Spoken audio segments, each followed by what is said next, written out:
بسم اللہ الرحمن الرحیم وبالثانیۃ علم التوحید والصفات۔ اس سے پہلے انہوں نے یہ بیان کیا کہ جو علم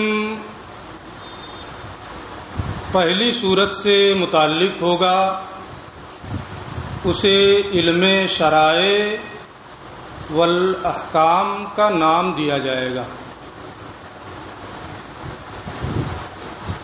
علم شرائع والاحکام یعنی فقہ اور اصول فقہ۔ پھر اس کے بعد انہوں نے یہ بتایا کہ علم شرائع نام دینے کی وجہ کیا ہے، اس کی علت اور اس کی وجہ یہ بتائی انہوں نے کہ علم شرائع کہنے کی وجہ یہ ہے کہ وہ افعال شریعت کی جانب سے مستفاد اور شریعت ہی سے ماخوذ ہوتے ہیں، اس لیے انہیں علم شرائع کہا جاتا ہے۔ اسی پر کل میں نے کہا تھا کہ شریعت کی جانب سے ماخوذ ہوتے ہیں، اس لیے انہیں علم شرائع کہا جاتا ہے۔ اس کی کچھ تفصیل ہے، کل جو میں نے بتایا تھا آج اس کا تھوڑا خلاصہ کر دیتے ہیں، ہم تفصیل نہیں کریں گے۔ حسن فعل اور قبح فعل کے بارے میں علماء نے جو تحریر کیا ہے وہ یہ ہے کہ حسن فعل اس معنی کر کہ وہ صفت کمال ہے جیسے علم، قبح فعل اس معنی کر کہ وہ صفت نقصان ہے جیسے جہل۔ یہ ہمارے یعنی اشاعرہ کے اور معتزلہ کے درمیان متفق علیہ ہے کہ عقلی۔ حسن فعل اس معنی کر کہ دنیاوی مقصد کے موافق ہے، اور قبح فعل اس معنی میں کہ دنیاوی مقصد کے مخالف ہے۔ اس میں بھی ہمارا اور معتزلہ کا اتفاق ہے کہ یہ عقلی۔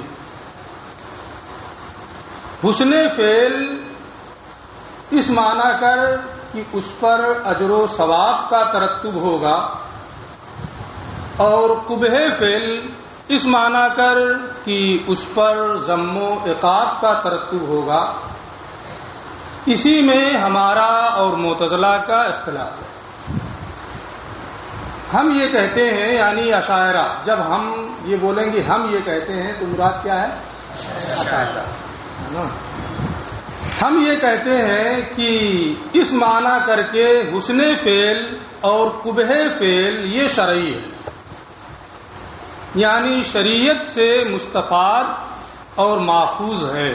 اسی کو انہوں نے کہا ہے کہ اسے علم شرائع کا نام دیا جاتا ہے کیونکہ وہ شریعت کی جانب سے مستفاد ہے۔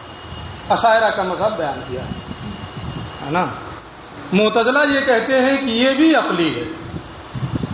اس اختلاف کا نتیجہ یہ ہے کہ ہمارے علماء فرماتے ہیں کہ جب یہ شرعی ہے تو اس کی بنیاد پر یہ اس بات کو مستلزم نہیں ہوگا کہ اس کے حسن کی وجہ سے اللہ پر وہ حکم دینا لازم ہو جائے، بلکہ اللہ تبارک و تعالی نے حکم دیا اس لیے اس میں حسن آیا۔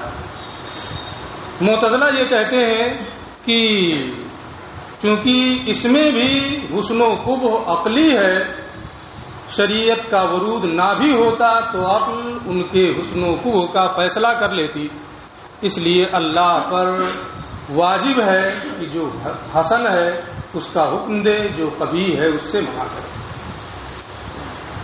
یہ اس گفتگو کا اجمال ہے جو کل میں نے کچھ اور تفصیل کے ساتھ بتایا تھا۔ دوسری چیز اس کے بعد انہوں نے یہ بتائی تھی کہ اس کا نام علم احکام، علم شرائع والاحکام ہے نا۔ تو والاحکام نام رکھنے کی وجہ کیا ہے؟ تو یہ بتایا تھا انہوں نے کہ جب بھی علماء احکام کا اطلاق کرتے ہیں تو ذہن کا تبادر جو ہے وہ مسائل فقہ کی جانب ہوتا ہے۔ جیسے یہ کہا گیا کہ یہ شریعت کا حکم ہے، کیا مطلب؟ نماز فرض ہے، کسی نماز کی فرضیت کے بارے میں کہا جا رہا ہوگا، روزے کی فرضیت کے بارے میں کہا جا رہا ہوگا، وطر کے وجوب کے بارے میں کہا جا رہا ہوگا۔ تو جب بھی یہ بولا جاتا ہے کہ یہ شریعت کا حکم ہے تو ذہن کا تبادر جو ہوتا ہے وہ مسائل فقہ کی طرف ہوتا ہے، اس لیے اس کا نام علم الشرائع والاحکام ہے۔ ٹھیک ہے۔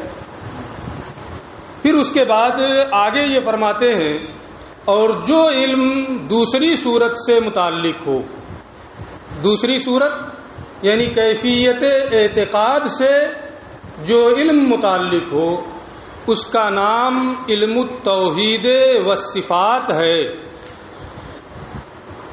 اس کی بھی وضاحت ہم نے گزشتہ دروس میں کر دی ہے کہ یہ علم کلام کے موضوع کی طرف اس کے اشرف بحث کے ذریعے سے اشارہ کرنا، ایک قول کے مطابق کہ علم کلام کا موضوع توحید و صفات باری تعالیٰ ہے، یہ ایک قول۔ حالانکہ صحیح بات یہ ہے کہ اگر اجمالی طور پر علم کلام کا موضوع بیان کیا جائے تو یہ ہے کہ معلومات اس حیثیت سے کہ اس سے دینی عقائد کا اس بات متعلق ہو تو سب کو شامل ہو جائے گا۔ لیکن چونکہ علم توحید و صفات یہ علم کلام کے مباحث میں بنیادی بحث ہے، اس لیے اس کو موضوع کہہ دیا جاتا ہے۔ تو وبالثانیت، اور جو علم متعلق ہو دوسری صورت سے کیفیت اعتقاد سے، علم التوحید والصفات، اس کا نام کیا ہے؟ علم توحید و صفات۔ کیوں اس کا نام علم توحید ہے، علم صفات ہے؟ جیسے پہلے والے کی علت انہوں نے بیان کی تھی کہ یہ نام کیوں رکھا گیا، اسی طریقے سے اس کی بھی وجہ تسمیہ کیا ہے اس کو بیان کر رہے ہیں۔ لما ان ذالک اشہر مباحثہ و اشرف مقاصدہ، کیفیت اعتقاد سے جو علم متعلق ہو اس کا نام علم توحید و صفات ہے۔ اس کی وجہ یہ ہے کہ توحید و صفات کی جو بحث ہے یہ بحث علم کلام یا علم عقائد کی بحثوں میں مشہور ترین بحث ہے۔ اس کے شہرت کی بنیاد پر وہ اسی کے ذریعے سے نام دے دیا گیا۔ وہ اشرف و مقاصد ہی، اور علم کلام کے مقاصد میں سب سے افضل مقصد ہے۔ تو افضل مقاصد کی بنیاد پر اور اشہر مباحث کی بنیاد پر جو علم کیفیت اعتقاد سے متعلق ہوتا ہے اسے علم توحید و صفات کا نام دیا جاتا ہے۔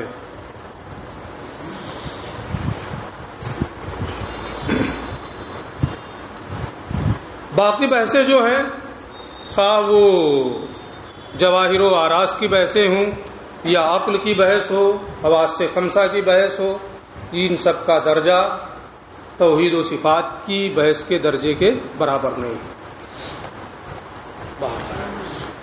اب اس کے بعد پھر یہ بحث کا گفتگو کا رخ موڑ رہے ہیں۔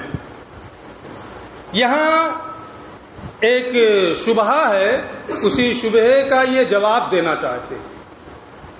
شبہ یہ ہے کہ کتب اصول اور کتب فقہ یا کتب عقائد و کلام کی تدوین و تصنیف بدعت ہے، ضلالت ہے، عمدہ نہیں ہے۔ کیوں؟ اس کی دلیل یہ ہے کہ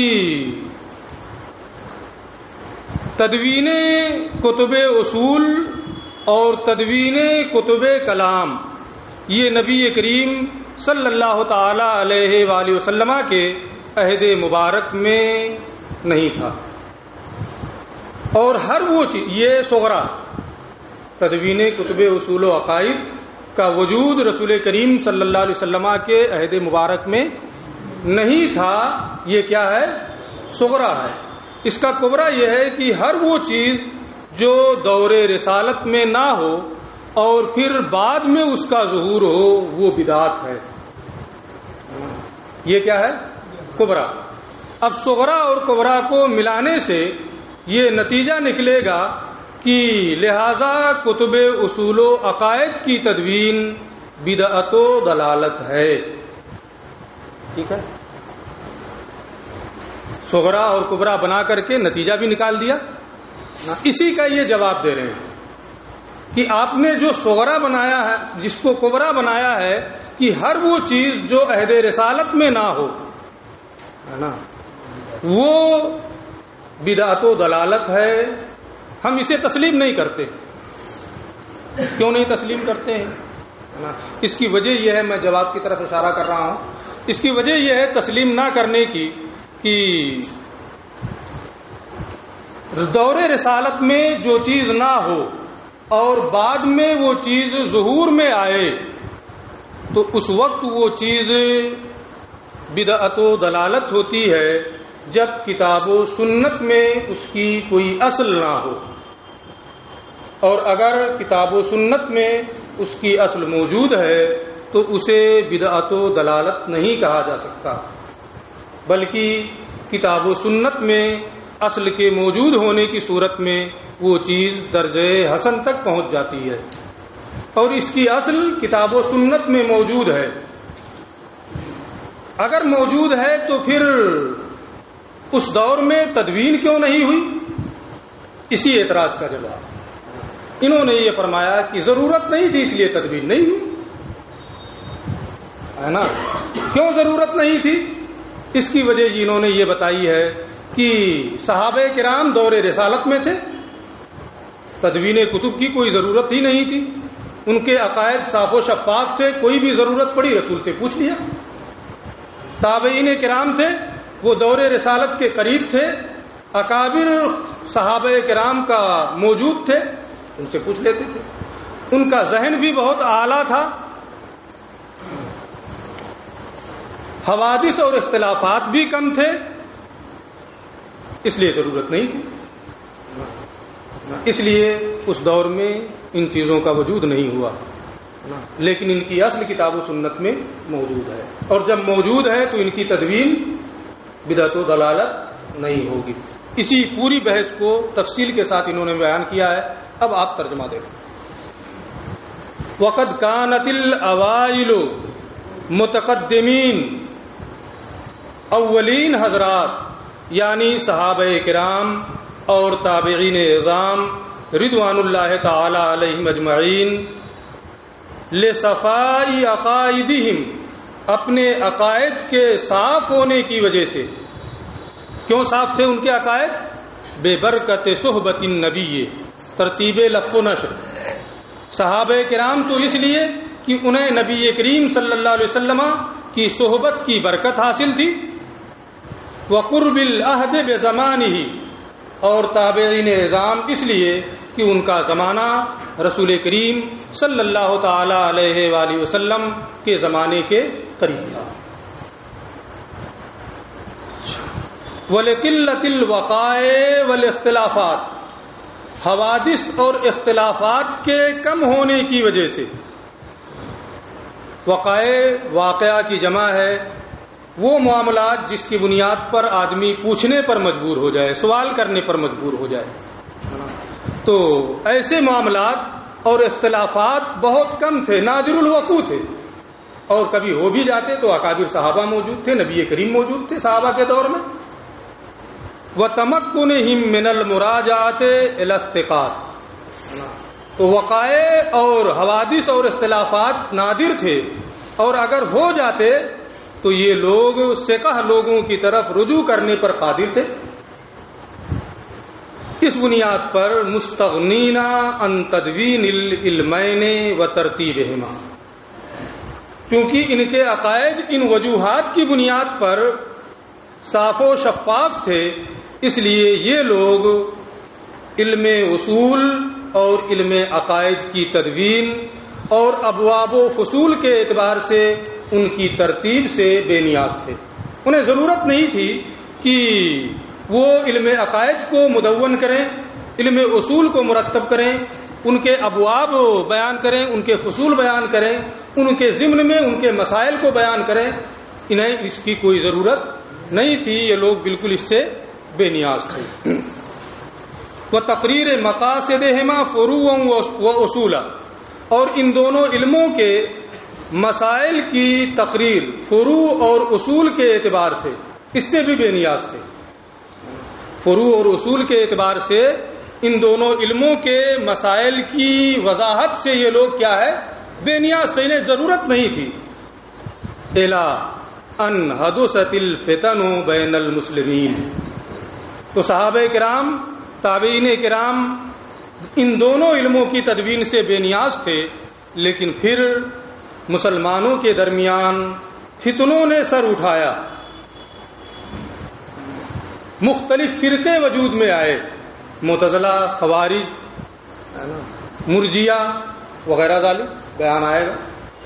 تو الا ان حدثت الفتن بین المسلمین، یہاں تک کہ مسلمانوں کے درمیان فتنوں نے سر اٹھایا، والبغی علی ائمۃ الدین، اور ائمہ دین پر ظلم و زیادتی کا آغاز ہوا۔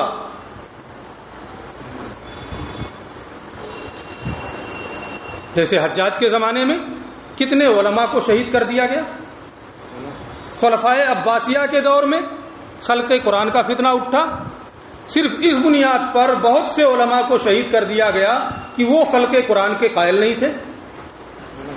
تو مسلمانوں کے درمیان فتنوں نے سر اٹھایا اور ائمہ دین پر ظلم و زیادتی کا آغاز ہوا۔ وظہر اختلاف الآراء، اور رائیوں کا اختلاف ظاہر ہوا، رائیوں میں اختلافات ہونے لگے۔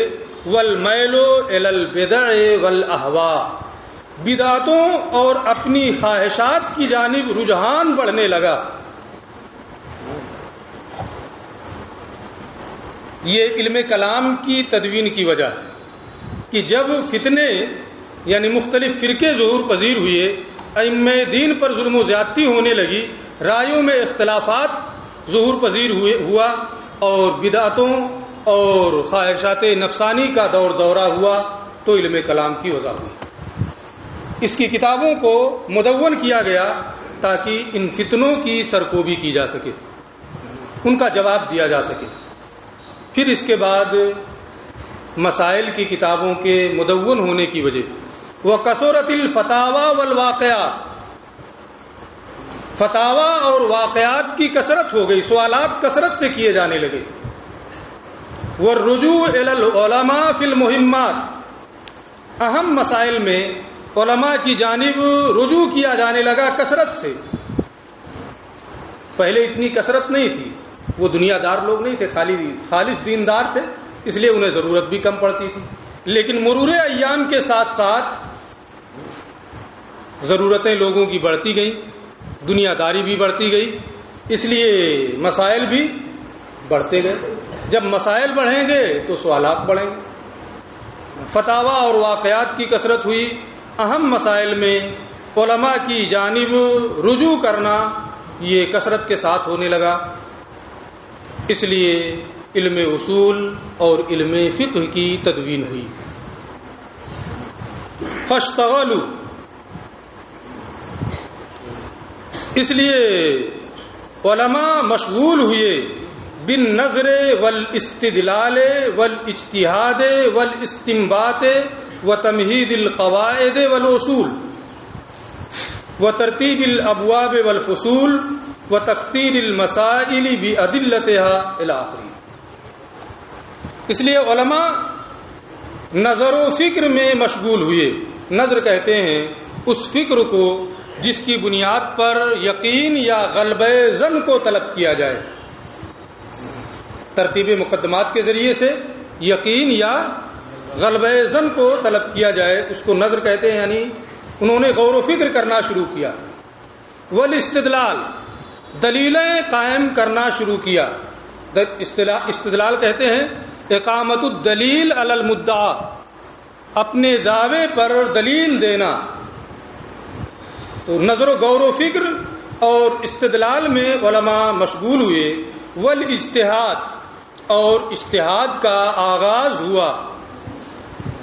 اجتہاد کہتے ہیں کوشش کرنے کو، اور اصطلاح فقہ میں اجتہاد کہتے ہیں فقیہ کا اپنی پوری قوت حکم شرعی کے استخراج کے لیے صرف کر دینا